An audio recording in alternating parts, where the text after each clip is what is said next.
The telegram trembled in Zara Norton's hands as the stagecoach rattled westward across the rugged terrain of Wyoming Territory.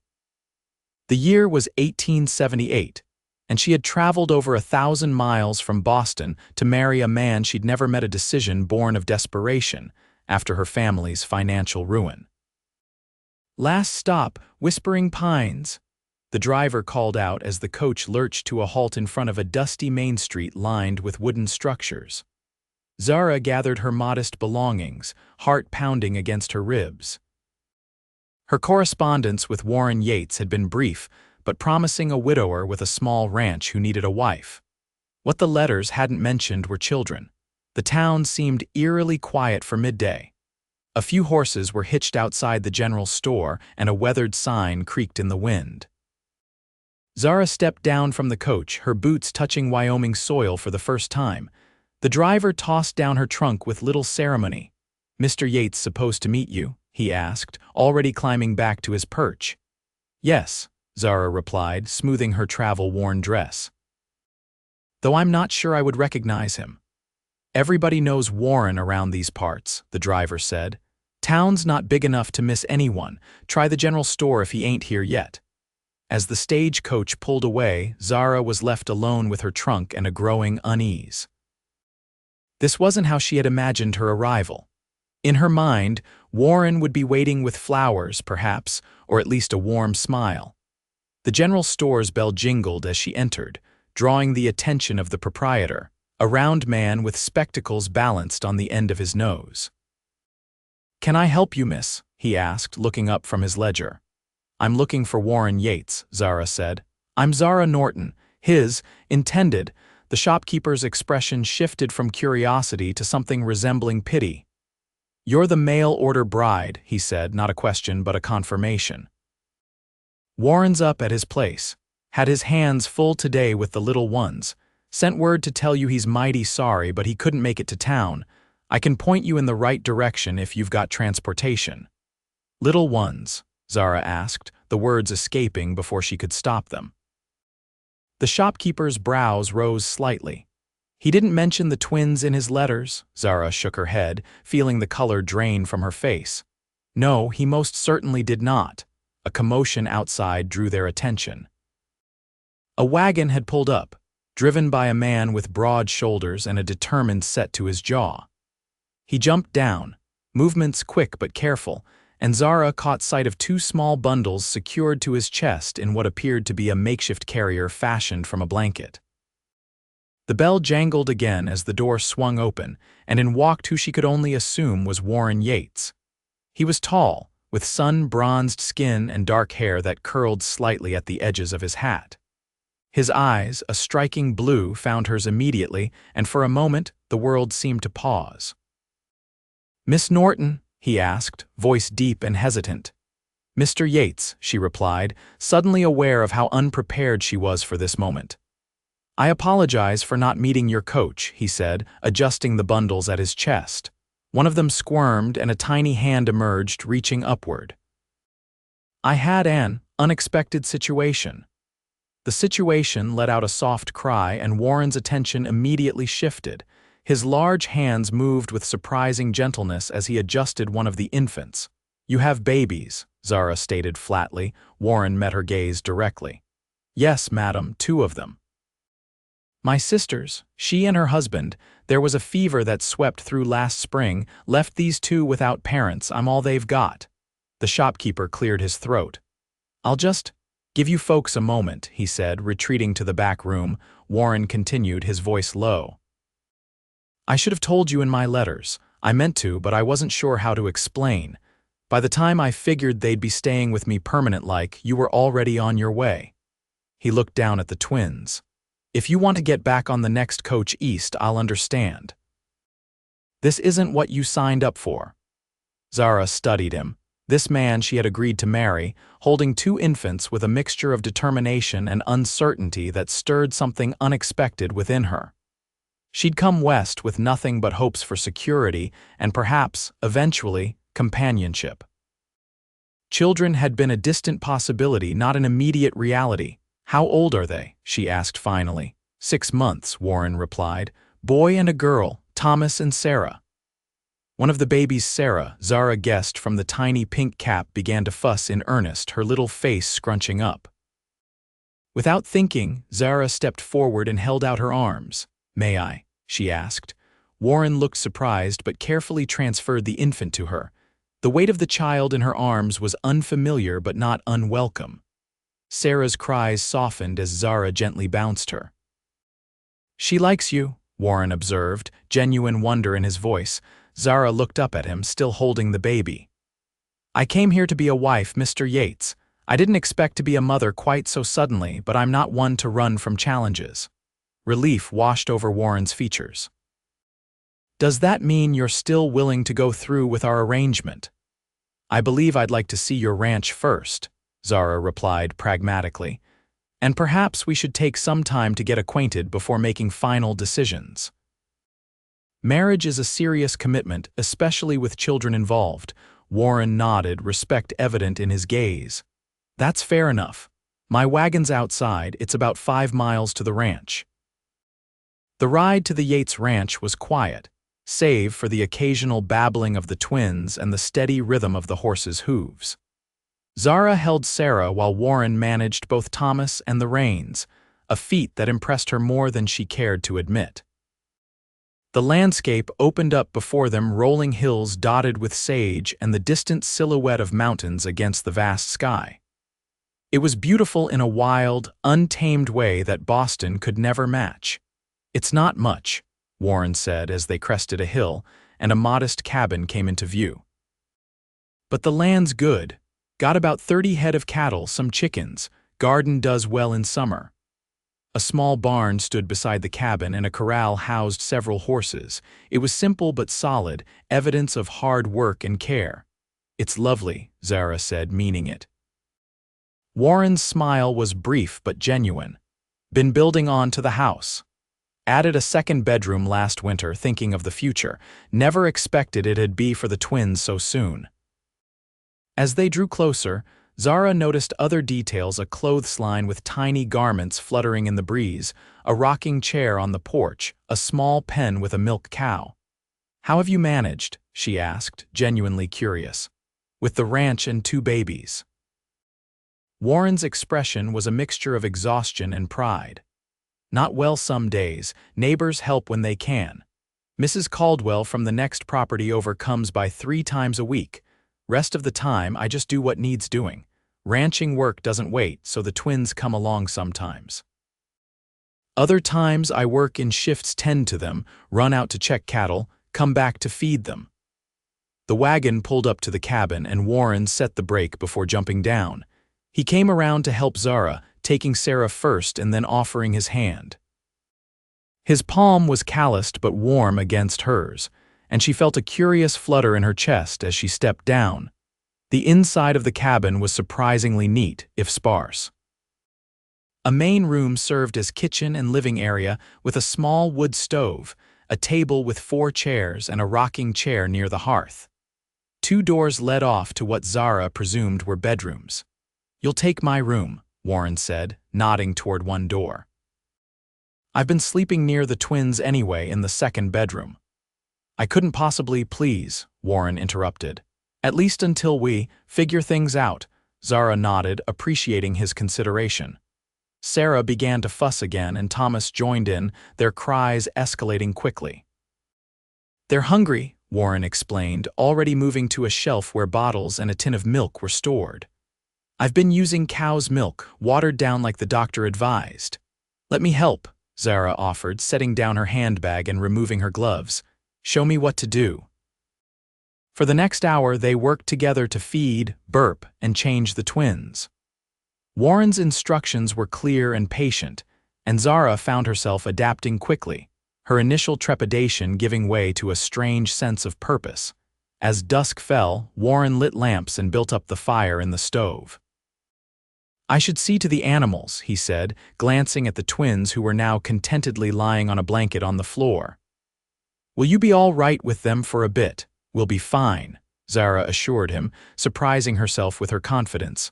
Alone with the babies, Zara sat on the floor beside them. Thomas gazed up at her with curious eyes. Warren's eyes, she realized, though the connection was through his sister. Sarah reached up, tiny fingers grasping at the air, and Zara offered her hand. The baby's grip was surprisingly strong. "Hello, little ones," she said softly. "This is all rather unexpected, isn't it?" By the time Warren returned, smelling of hay and night air, Zara had managed to warm up the stew he'd mentioned was in the pot and had set the table. The twins were drowsy but still awake. "You didn't have to do that," Warren said, looking at the table with something akin to awe. "I believe cooking falls under the duties I expected to undertake as a wife," Zara replied, then quickly added, "Not that I'm saying I've decided." "Of course," Warren interrupted. "I understand. This is just temporary, until you decide." They ate together, the silence broken by Warren's questions about her journey and Zara's inquiries about the ranch. It was surprisingly comfortable, this domestic scene with a man she barely knew and two infants who watched their every move. Later, after the twins were bathed in a small basin and dressed in clean night clothes, Warren showed Zara how he'd adapted the second bedroom. A large cradle, crafted by his own hands, held both babies. A narrow cot was pushed against the wall. "I'll sleep out by the fire tonight," Warren insisted when Zara protested again about taking his room. "It's no trouble." Exhausted from travel and the day's unexpected turn of events, Zara didn't argue further. In the privacy of Warren's room, she unpacked her few belongings and changed into her nightdress.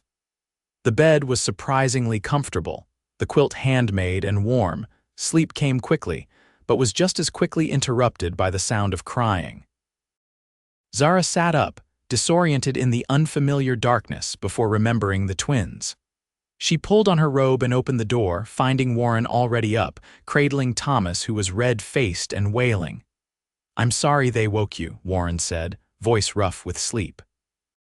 "Thomas gets hungry in the night still." "Let me help," Zara offered, moving to take the baby while Warren prepared a bottle. Together they settled into a rhythm, feeding Thomas and then Sarah, who woke shortly after her brother.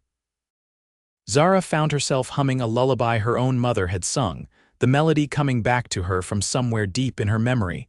When both babies were again asleep, Warren turned to her, moonlight from the window casting shadows across his face.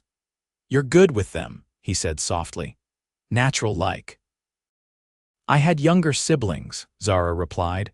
"Though it's been many years," Warren nodded. "Still, not every woman would step in the way you have, especially after being surprised with them."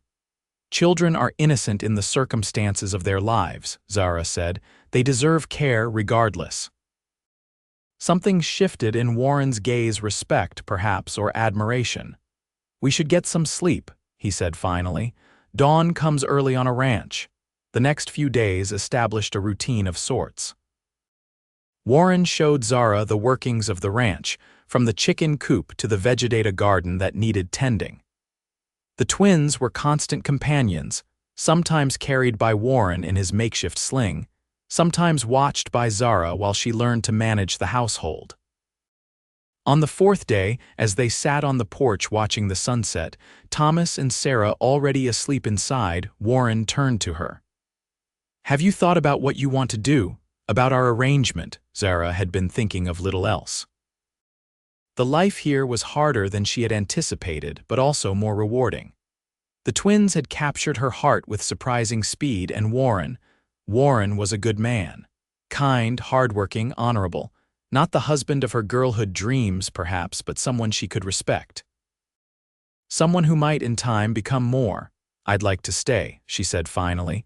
"To try at least. These children need a mother and you need a wife. I need a place to belong." Warren's expression was carefully neutral.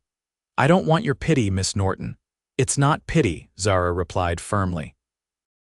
"It's practicality and perhaps something more given time."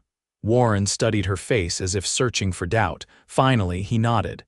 "I can't offer much in the way of romance, but I'll be a good husband to you, faithful and providing. And I'll be a good wife," Zara promised. "And a mother to Thomas and Sarah." The following Sunday, they drove into town in the wagon, the twins dressed in their best clothes. The small church at the edge of Whispering Pines was nearly full when they arrived, and curious eyes followed them as they found a seat. After the service, the minister, Reverend Thompson, performed a simple ceremony. Zara wore her best dress, a deep blue that Warren said matched the Wyoming sky. The twins were remarkably quiet, held by Mrs. Caldwell, who had become a regular visitor and something of a friend to Zara. "I now pronounce you husband and wife," the Reverend declared. "You may kiss your bride." Warren's kiss was gentle and brief, but Zara felt a warmth spread through her that had nothing to do with the summer heat. Their return to the ranch, their home now, truly was marked by a small celebration. Warren had prepared a special dinner the night before, and Mrs. Caldwell had brought a cake. As dusk fell and the twins were put to bed, Zara found herself alone with her husband for the first time. "I want you to know," Warren said, his voice low and serious, "that I don't expect. That is, we can take our time with certain aspects of marriage. I know this isn't the usual way of things, with us barely knowing each other." Zara appreciated his consideration, even as she recognized the awkwardness of their situation. "Thank you," she said. "Perhaps we could simply talk for a while, get to know each other better." Relief washed over Warren's features, and they sat by the fire, sharing stories of their lives before. Warren spoke of growing up on this very ranch, of his parents who had passed years ago, of his sister and her husband who had died too young. Zara told him of Boston, of her father's business failures and death, of her mother's struggle to maintain appearances while slipping deeper into poverty. "I never thought I'd end up in Wyoming," she admitted, "but I couldn't see another way forward." "And now?" Warren asked. "Are you disappointed with how things turned out?" Zara considered the question, the crackling fire casting warm light across the room. "No," she said finally. "Surprised, certainly, but not disappointed." That night, they shared the main bedroom, though Warren insisted on making a pallet on the floor. Zara fell asleep to the sound of his steady breathing, a strangely comforting presence. As summer turned to fall, the ranch demanded more of Warren's time. Cattle needed to be moved to lower pastures, winter feed stored, the house prepared for cold weather. Zara found her days full with caring for the twins, who were growing rapidly, and managing the household. She learned to make soap from tallow, to preserve vegetables from the garden, to bake bread in the temperamental oven. The twins began to crawl, exploring their world with determined enthusiasm. Thomas was the more adventurous, constantly seeking new territory, while Sarah observed carefully before making her moves. Both had their uncle's blue eyes and their mother's dark curls. "They look like a leaner," Warren said one evening as they watched the babies play on a blanket. "My sister. She would have been a wonderful mother."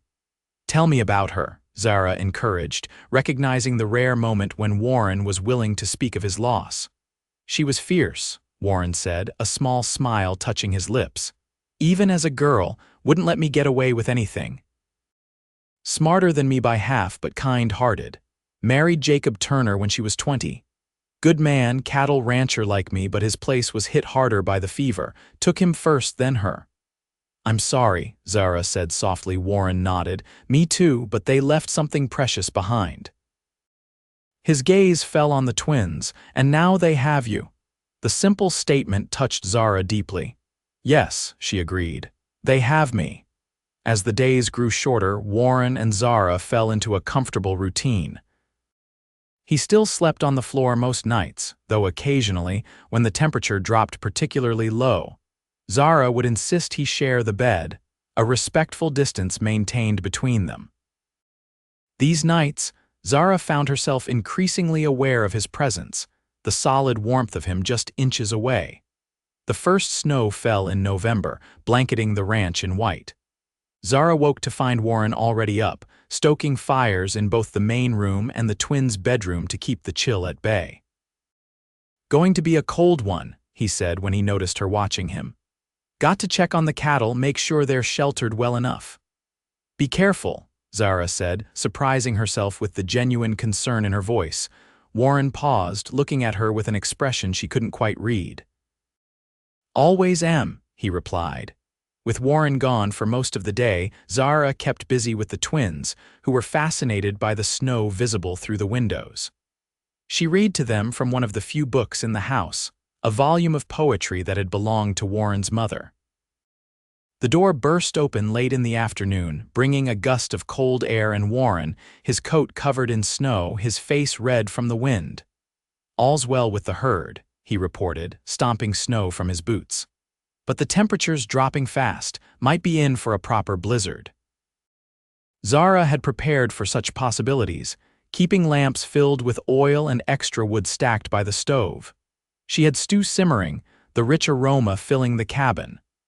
"The twins have been asking for you," she said, smiling as both babies perked up at the sound of Warren's voice. It wasn't strictly true they couldn't yet speak, but their excitement whenever Warren returned was unmistakable. Warren's face softened as he knelt to greet the twins, who crawled toward him with delighted squeals. "Have you two been good for your?" He stopped, glancing up at Zara with uncertainty. "Their mother," Zara finished quietly. "It's all right to call me that, Warren. That's what I am to them now." Something shifted in Warren's expression, a mixture of gratitude and something deeper. "Their mother," he repeated. "Yes, you are." That night, as the wind howled outside and snow piled against the windows, the temperature inside the cabin dropped despite the fire.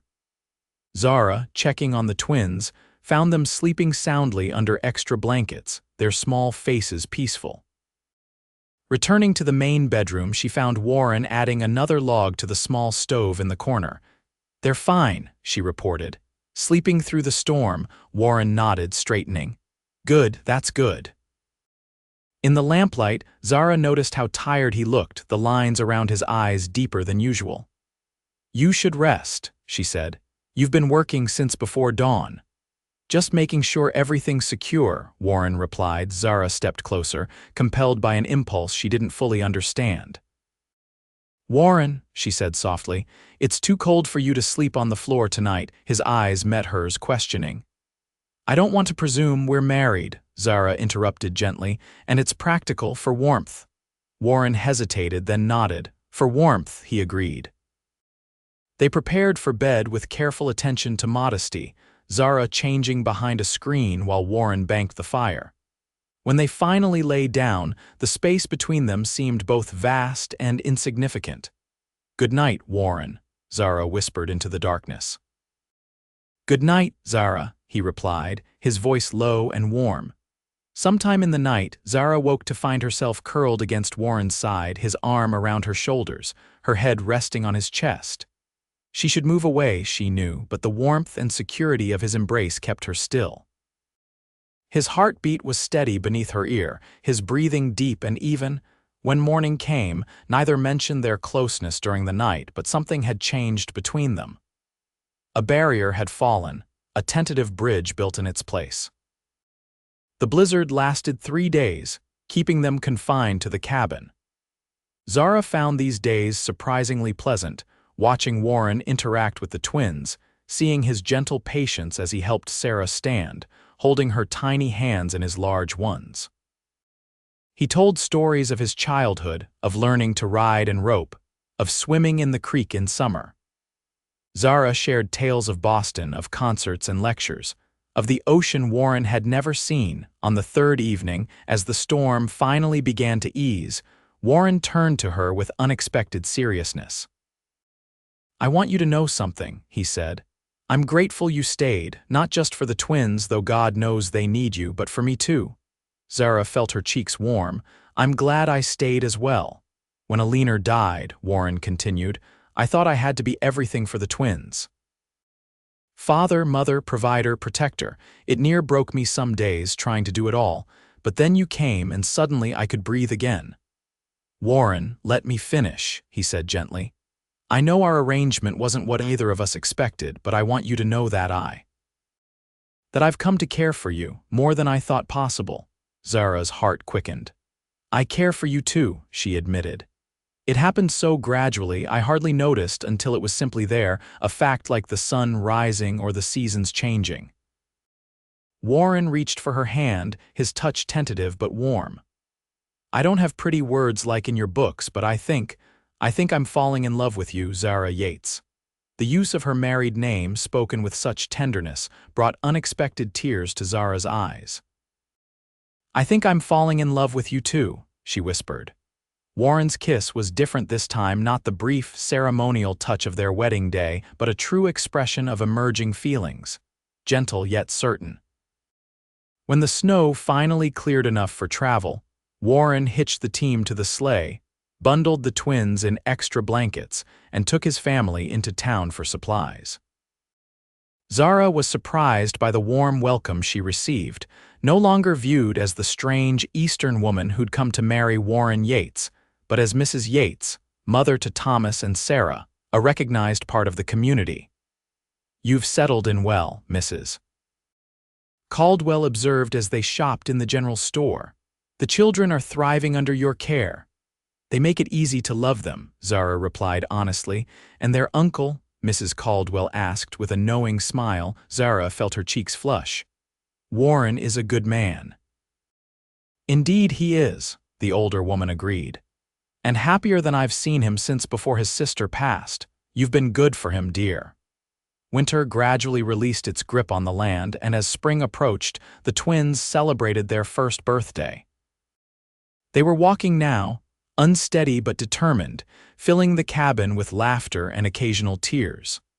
Zara marveled at how different they were becoming, Thomas bold and curious, Sarah thoughtful and observant. Warren had begun building an addition to the cabin, another bedroom for when the twins grew old enough to need separate spaces. Zara helped when she could, learning to hold nails and pass tools, admiring Warren's skill with wood and his vision for their future. Their relationship had deepened through the winter months, physical intimacy following the emotional connection that had grown between them.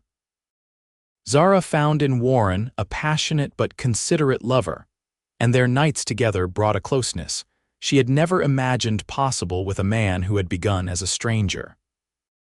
One evening in early spring, as they sat on the porch watching the sunset, the twins already asleep inside, Warren took Zara's hand. "I've been thinking," he said. "A dangerous pastime," she teased, earning a smile. "I want to officially adopt the twins," Warren continued. "Make them legally ours with your name on the papers, too. They should know when they're older that they're as much yours as mine." Zara felt tears spring to her eyes. "I would like that very much." Warren squeezed her hand. "There's something else," he said, his voice dropping lower. "I've noticed you've been tired lately and sick in the mornings." Zara looked at him in surprise. She had hoped to wait a bit longer before sharing her suspicions, wanting to be certain. "You noticed?" "I notice everything about you," Warren replied simply. "Are we? Is there going to be another little one?" The hope in his voice melted the last of Zara's reserve. "I believe so," she said. "It's early yet, but all the signs are there." Warren's face transformed with joy as he gathered her into his arms. "A baby," he whispered against her hair. "Our baby." "The twins will have a cousin," Zara said, then corrected herself. "No, a brother or sister. That's how they'll know each other." Warren pulled back to look at her, his eyes bright with emotion. "When I sent that letter to the marriage bureau in Boston, I never imagined. I just wanted help with the ranch, maybe some companionship. And I just wanted security, a fresh start," Zara admitted. "I never dreamed I'd find a family." The months that followed were busy ones. Warren worked tirelessly to finish the addition to the cabin before winter returned, while also managing the ranch. Zara's pregnancy progressed well, her body changing as the new life within her grew. The twins, now toddling confidently, were fascinated by her expanding middle, placing small hands on her belly to feel their sibling move. In town, the legal adoption was processed without difficulty, the documents recognizing Zara and Warren as the parents of Thomas and Sarah Yates. Seeing their names together on the official papers brought tears to Zara's eyes, a tangible recognition of the family they had built. As autumn painted the landscape in gold and crimson, Zara found herself reflecting on the journey that had brought her here, to this life she could never have imagined a year ago. From desperate mail-order bride to beloved wife and mother, Her transformation seemed as miraculous as the changing seasons. The baby came with the first snow of winter, a daughter they named Eleanor Rose, after Warren's sister and Zara's mother. She had Warren's blue eyes and a dusting of dark hair that promised curls like her cousin's turned siblings. "She's perfect," Warren whispered as he held his daughter for the first time, wonder in his voice. "She is," Zara agreed, exhausted but radiant. "Our family is perfect." The twins, now nearly 18 months old, were cautiously introduced to their new sister, their small faces serious as they studied the tiny infant. Thomas reached out a tentative finger to touch Eleanor's hand, his eyes widening when she reflexively grasped it. "Baby," Sarah said clearly, one of her first words. "That's right, sweetheart," Zara confirmed. "Your baby sister." As Warren gathered all of them close, Zara, the twins, and newborn Eleanor, the circle complete, Zara couldn't help but marvel at the twists of fate that had brought them together. She had come west seeking sanctuary and found not just safety but love, not just a husband but a family. "I love you," Warren said softly. "All of you." "And we love you," Zara replied, her heart full to bursting. "Our family is whole." Outside, snow continued to fall, blanketing their ranch in pristine white, while inside, the warmth of love and belonging created a sanctuary against the wilderness. From strangers bound by necessity to a family united by love, their story had only just begun.